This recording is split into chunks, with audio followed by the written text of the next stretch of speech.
Are you trying to overcome emotional eating? Well, in this video, I'm going to share why we actually emotionally eat and 5 tips on how to overcome it coming up. Now, before I dive into these tips, make sure to subscribe and hit that notification bell so that you get notified every single time I post a new diet tip or workout video. Hey, my name is Jenny J, and I'm an online fitness and nutrition coach with over a decade of experience working in the health and fitness industry. I help people of all ages and sizes get fit, lose weight, and love their bodies in the process through my online workouts and challenges. And in this video, I'm going to share why we emotionally eat and how to actually overcome it. Emotional eating is something that really can take control of us, and it can really derail us from our fitness and nutrition goals. Many times we find ourselves turning to food because we want to cope with our emotions, whether they are positive or negative. We eat because we're stressed, we eat because we're lonely, we're happy, we are confused, we're depressed, we're sad. It is our way to kind of relieve these emotions. Now, why we do it is because we're trying to fill this emotional void.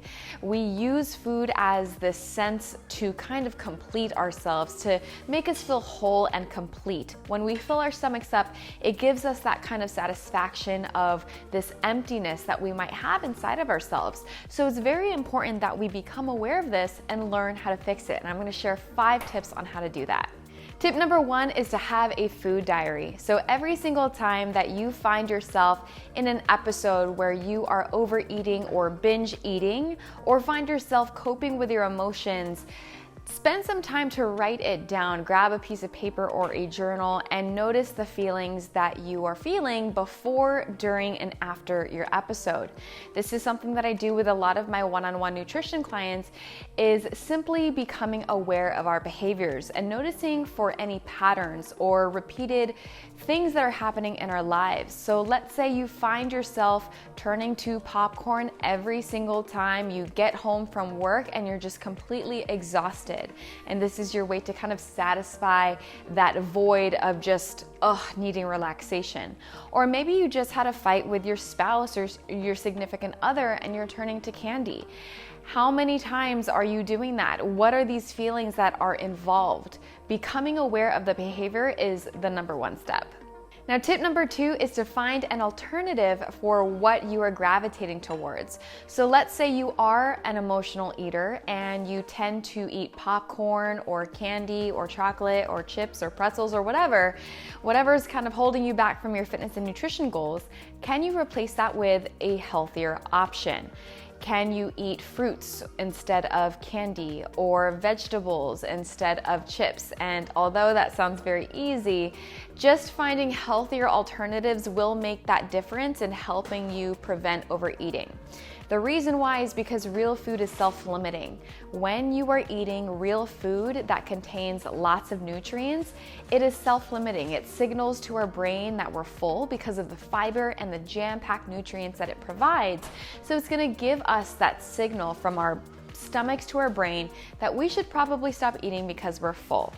It's going to do that a lot faster than processed food will. When you're eating a diet filled of lots of sugar and lots of sodium that usually come in packaged goods, foods that you find in the middle aisle of the grocery store, you don't get that signal the way real food does. So even though you're eating handfuls and handfuls of popcorn, you'll never feel full. You'll never feel satisfied because it doesn't have the nutrients that real food provides, and it just kind of steamrolls and keeps going, and you become like this never-ending tunnel of eating the food because it doesn't give you the fiber. So make sure to prioritize real food versus processed junk.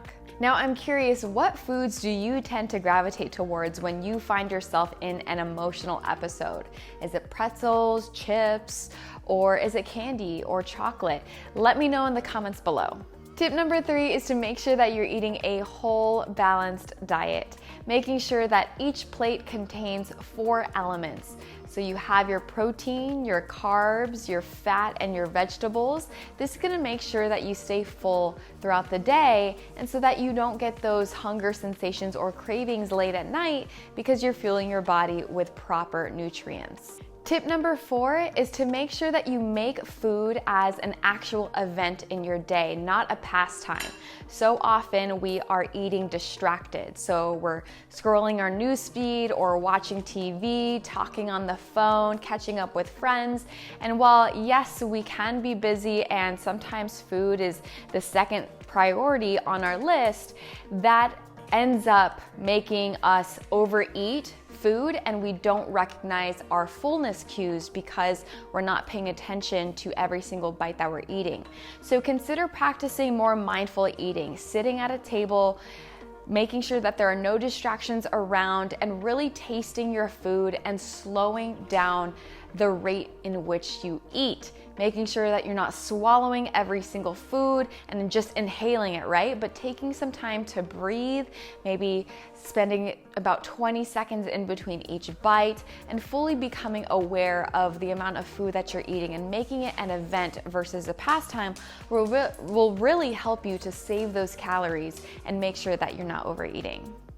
And lastly, tip number 5 is to find another way to fill that emotional void. So instead of gravitating towards food, is there a other alternative other than eating that can relieve your stress or give you that sense of satisfaction or relaxation, such as taking a bubble bath or taking a walk outside, maybe giving yourself a self-massage, or just venting to a friend. Figuring out other ways to kind of cope with your negative or positive emotions can help make the difference for you. So I hope these 5 tips helped you. Let me know in the comments below which tip resonated with you most. As always, I provide nutrition tips and workout videos every single week, so make sure to like and subscribe. And if you're looking for a free sample meal plan to get started on your weight loss journey, go to the link in the description below. I have an all-day sample meal plan where you can get started on your weight loss journey and get some free recipes that you can try at home. Thanks so much for watching, and I'll see you next time.